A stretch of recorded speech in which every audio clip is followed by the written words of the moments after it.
Peace, Black supremacy. This is Nattyisisyah, and today I'm doing a live broadcast on the Vegan Wild Black workshop that I've been telling you about that I wanted to do with you. And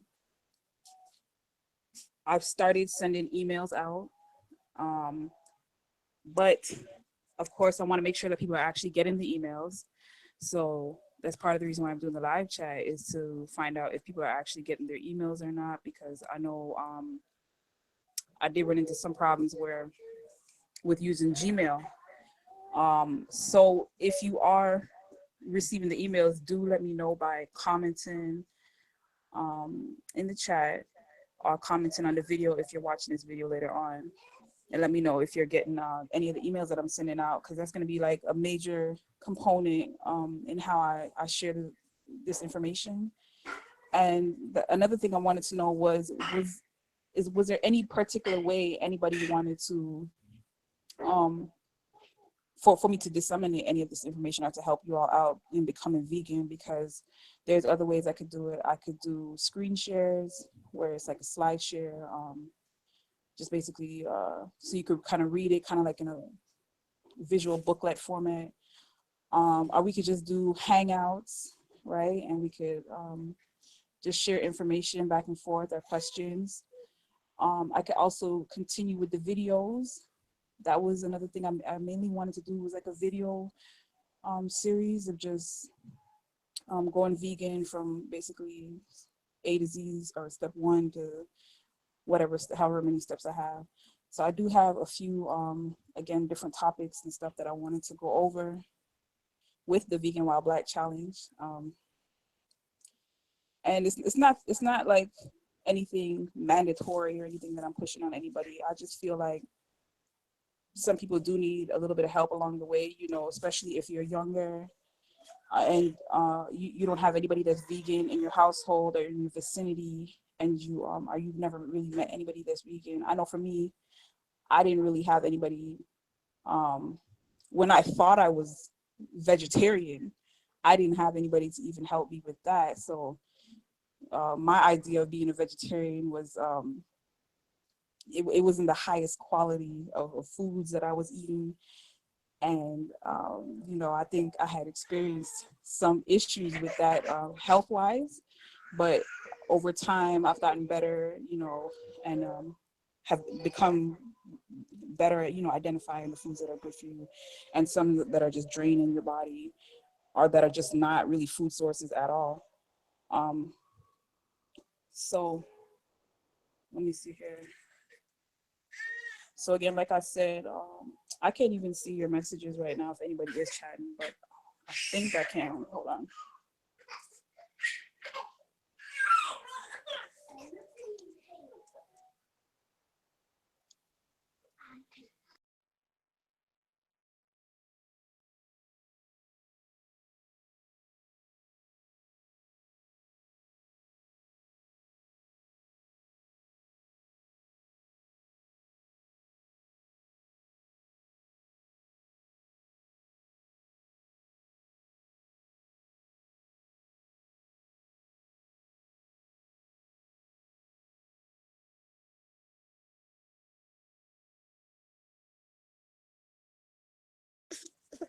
So yeah, I can see the comments if you are commenting. I just have to keep on switching pages, which is not really helping.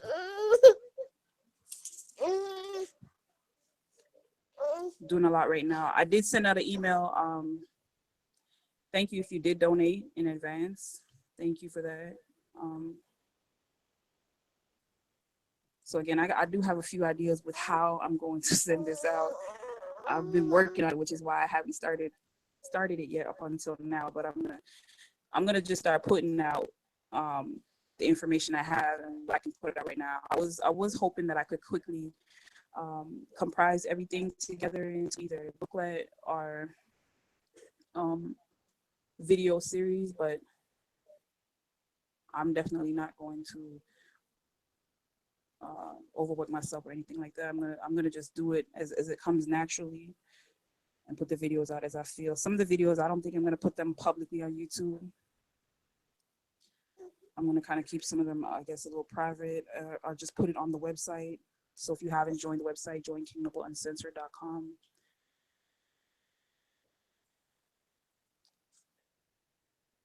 I'm looking for something right now.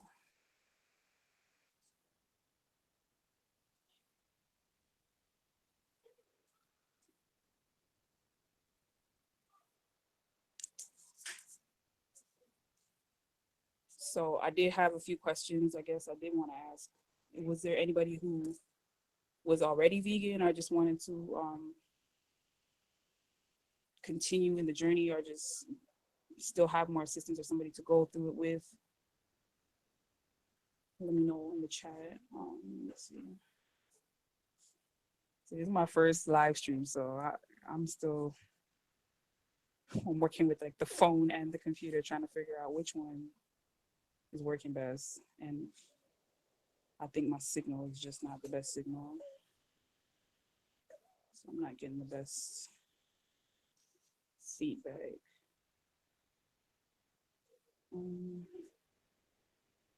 But yeah, one interesting thing that I did come across was I had started actually asking people some questions about, you know, their own vegan experience and whatnot. And I had began asking people, you know, how long have you been vegan? And a lot of people answered 2 months. That was like the average top answer. Other people were like 2 years, 1 year. But the best answer that I feel like I got was from Black Olay, and he said, I think he said 20, however old he is or whatnot, minus how long he's actually been vegan. So he said like 24 years. And to me, that was the most realistic answer, because most people are saying it took them 2 months to become vegan. Well, if you've been alive for 30 years, it didn't take you 2 months to become vegan. It took you all your life up until that point. So I just found that interesting. Just felt like sharing that. Still looking for this. This computer's internet. Well, okay. Again, the main reason I'm even doing this live chat, I don't want to take up too much of your time. The main reason I'm doing this live chat is just to, again, let people know that I am starting to put out the information. And if anybody does want to be a part of it, they can still sign up. I'm going to put the email in the description where you can still sign up to be part of the vegan workshop. And for those of you that do want to know what I will be talking about, I'll go over everything again. So it's a series of steps that I feel are important to know and are to do in order to successfully become vegan. One of them is basically, of course, you want to find a way to transition your diet. And in order to do that, you for the most part, many of you are going to need to transition your spending habits. So I have came up with one very powerful way that worked for me in order to curb my my spending and my eating habits all in one. And I call that the 1-to-1 junk food ratio, right? And I don't want to go into much with that here, because that's been like my main hurdle in coming up with a lot of this, was just getting that out. But I've managed to do it, and I put it in email format, and I'm gonna put it in a video format.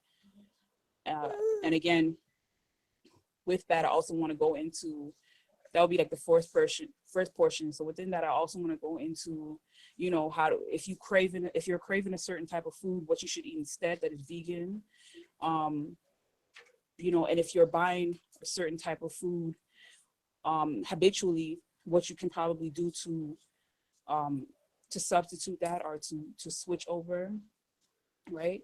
And of course, this will help you to, and I also want to help you to save money when you're eating vegan foods, because a lot of people think that they have to buy everything organic, or that eating vegan is very expensive. It's not necessarily expensive.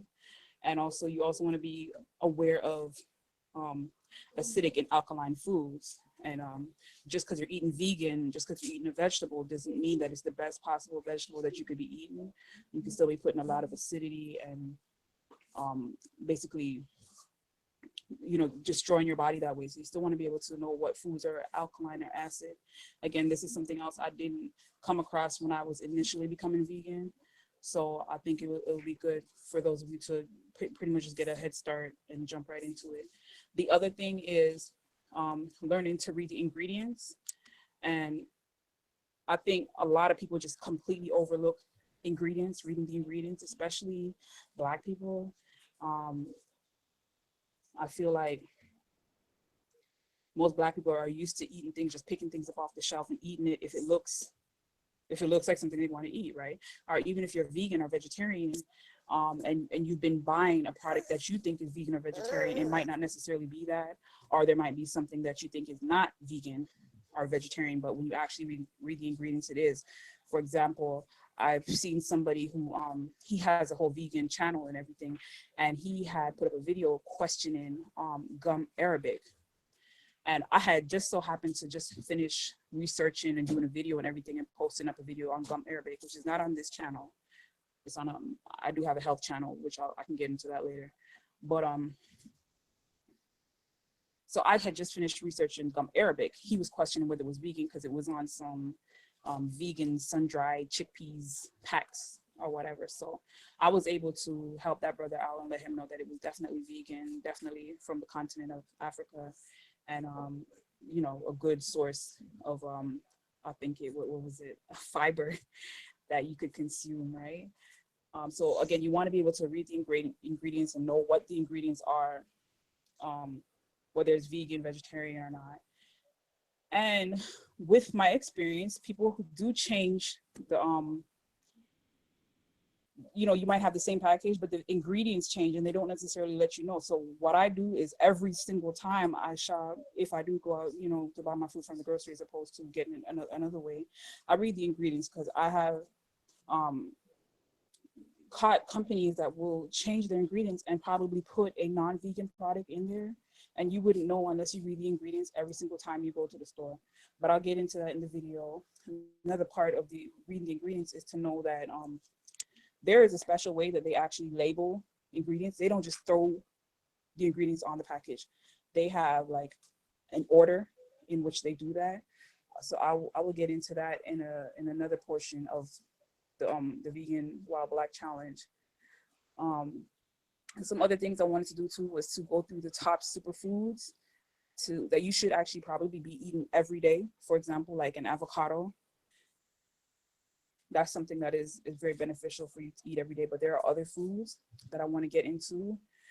Another portion would be choosing the food alternatives. And I feel like this is probably one of the major parts of the whole vegan wild, being vegan, period, is that, you know, you want to know what foods to be eating that are equivalent or that will meet your satisfaction as a vegan, right? Because if somebody's telling you to just stop eating meat, you don't necessarily know what you're going to eat. I know for me, when I was coming into the whole vegan vegetarianism, I had found out about Dr. Sebi very early before anybody that I knew about it, and I actually helped to share a lot of his information in my area, in my city, and it took off from there. But we all ended up pretty much not knowing what to eat. You know, we cut out this and we cut out that, and at the end of the day,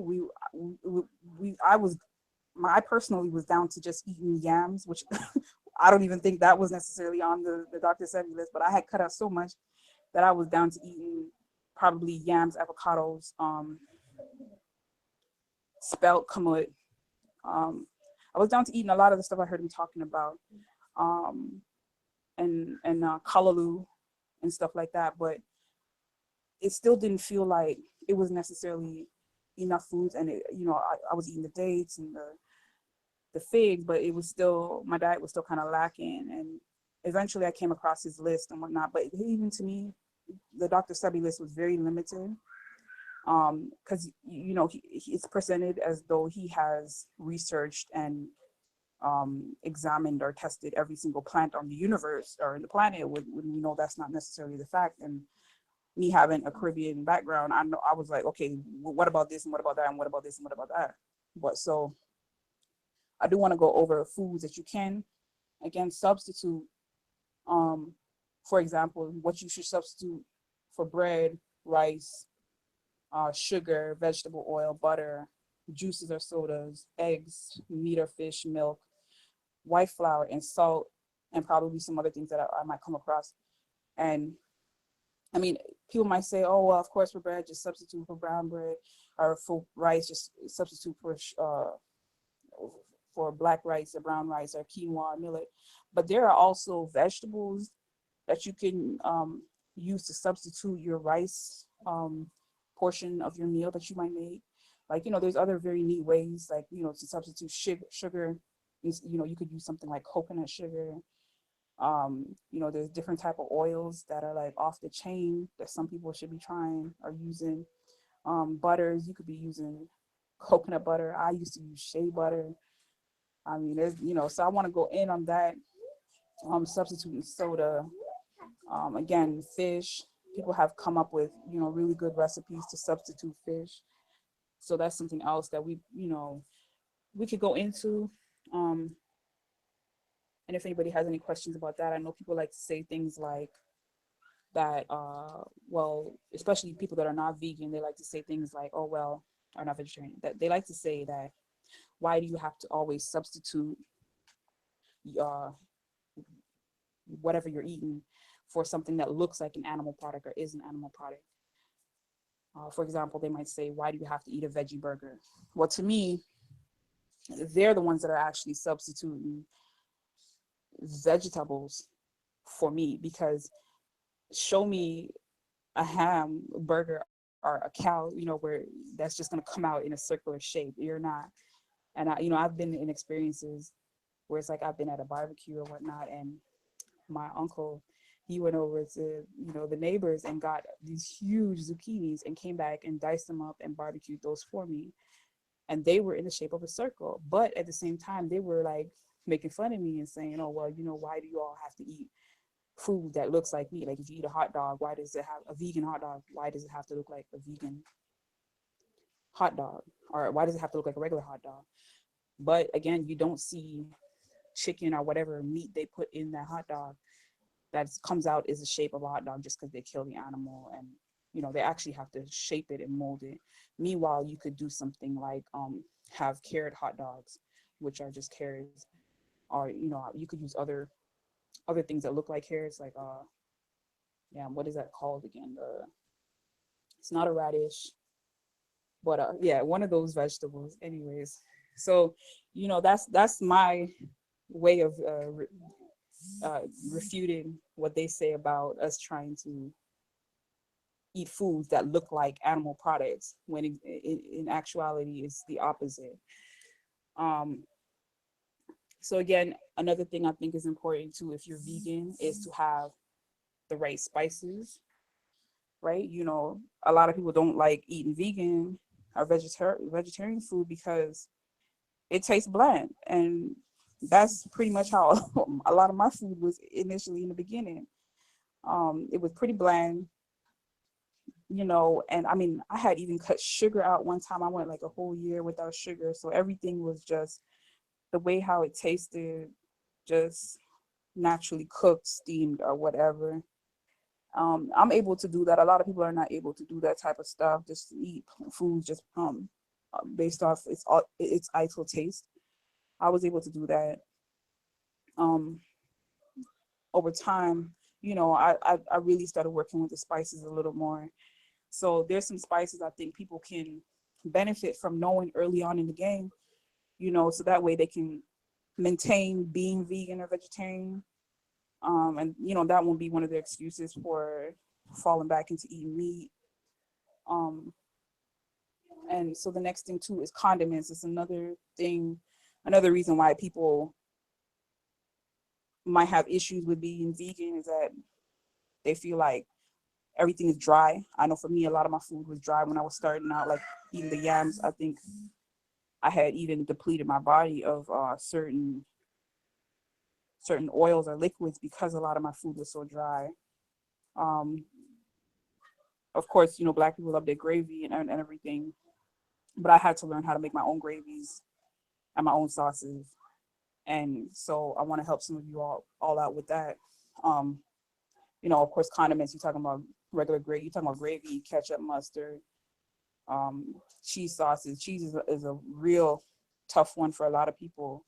They don't know how to convert from the regular cheese, milk plus basically, to vegan cheese. So there's a few recipes and a few, ways you can tweak certain things that are not even cheese to come out like cheese. Like, for example, one time I made a pizza with amaranth seeds, and the amaranth seeds made the pizza look cheesy. So it's like, when you cut the pizza and you're lifting it up and everything, of course it was a vegan pizza.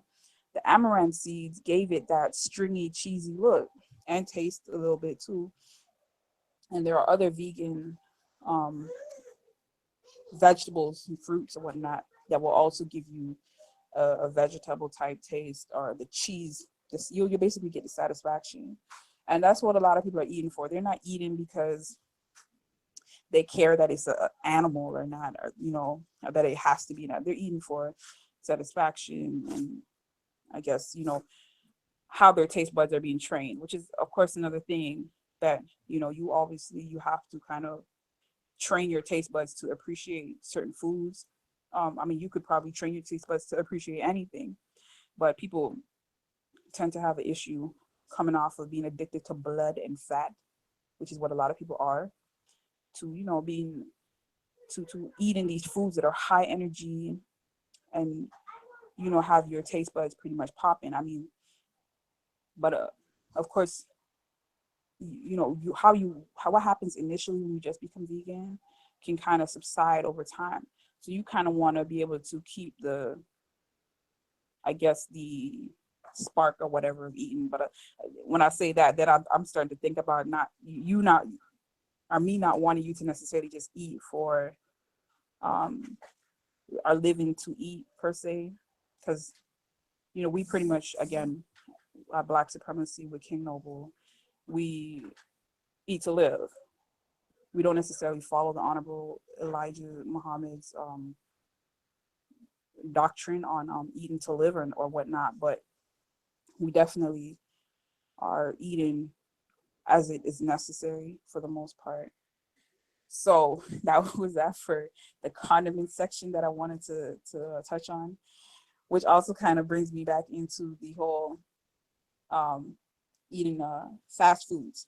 That's another subject I'm going to cover, is that people, again, fast food is a big issue for vegan and vegetarians, because especially when you're new to this, there are not that many places that you can go everywhere throughout every city that is vegan or vegetarian. You might have a vegan or vegetarian store, a restaurant here or there, but it's not too many options for people. So things like eating on the go, it can become an issue. But if you can learn how to make your own things like veggie burgers, hot dogs, fries, ice cream, pizza, and whatnot, it kind of make being a vegan even easier. And for me, when I had started out, I didn't have a lot of places. I didn't have a lot of options. So, once I found one place, that was pretty much it for me. But, it becomes boring and bland eating the same thing every single day. And especially if it's a company that is not necessarily the healthiest company, but they have a little bit of quote unquote vegan vegetarian foods. So you kind of want to work your way into eating your own foods that you make, whether that's fast food or cooked food. Or you might even want to go a little further into just eating more fruits and more vegetables on the go in that type of situation. So I wanted to help people out with that, or give some ideas. So with that, I also had decided that I'm gonna work on coming up with a cookbook, and also some resources. So I'm gonna be working towards compiling that for you. And also another important aspect is I feel that we should be moving towards eating food in the wild. I know a lot of people are very gung-ho on gardening and eating foods that are that they planted and they've grown themselves, and that's all good and that's all fine. But in a lot of the situations that I've been in, sometimes the gardens are not dependable. You're not able to reap your harvest.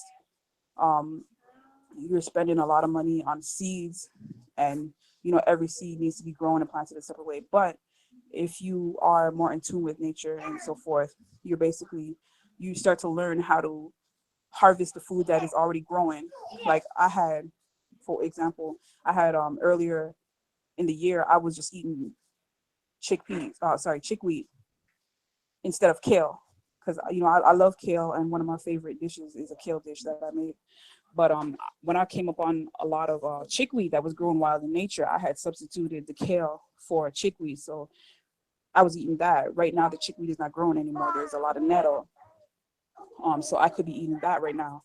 Only thing is, I still have to test out the nettle in my area. I feel pretty confident, but that's another area that I feel like we should be moving into, is to learning the foods that are naturally in nature. One thing that is growing a lot right now is berries, right? And berries are very expensive in the grocery store. The blueberries, you just get a little bit. But if again, if you're more in tune and more in harmony with what's actually around you, you should be trying to do that. So I think that's the ultimate vegan goal that we should be having, is learning how to eat the foods that are in nature, that we don't necessarily have to grow or plant. Of course, those foods are not going to be genetically modified at all. They're going to be receiving all the information and all, from the sun and whatnot. So it's more of a more holistic way to eat if you're talking about being vegan.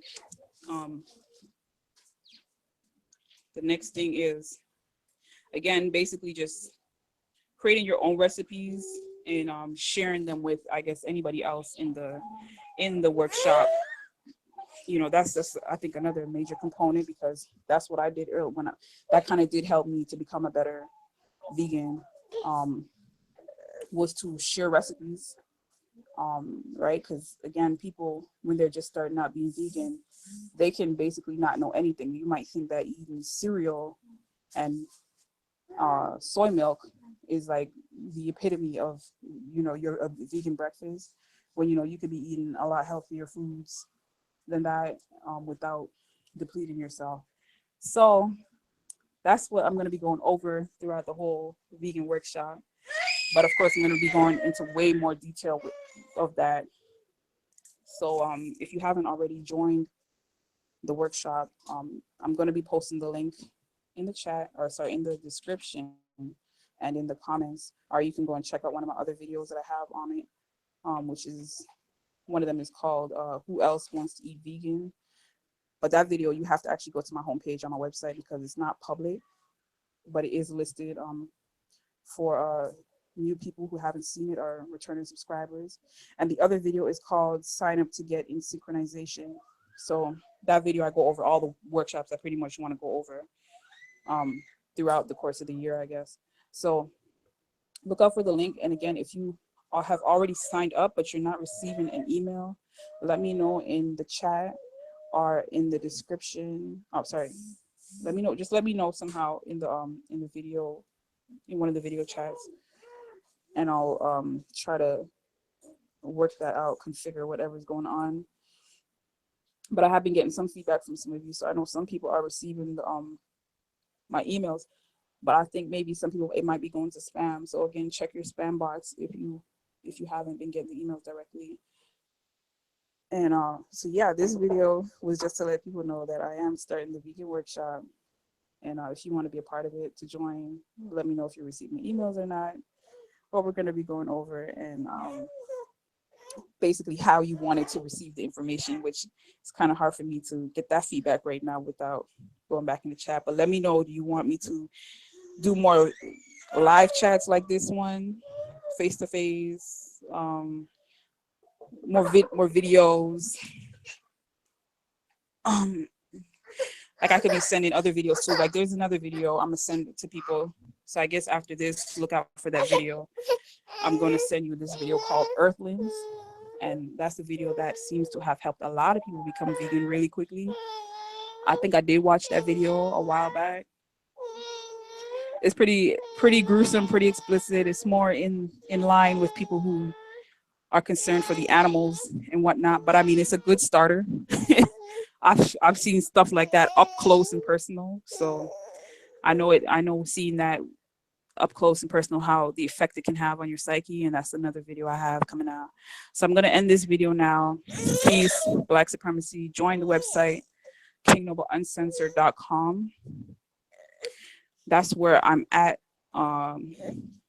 Outside of YouTube, outside of Google Plus, outside of Twitter. Join that website on kingnobleuncensored.com and donate if you can, because of course that's going to help to keep what we're doing online going, and also offline, which is actually helping to run actual Black communities. That is virtually unheard of in the conscious community, which, you know, when I came into the conscious community, that's what I thought we would be experiencing. I thought it would actually be people who are actually living, working, and sharing together, but it wasn't necessarily the case until, of course, I came across King Noble. So go ahead and do that. Share the video, share the links.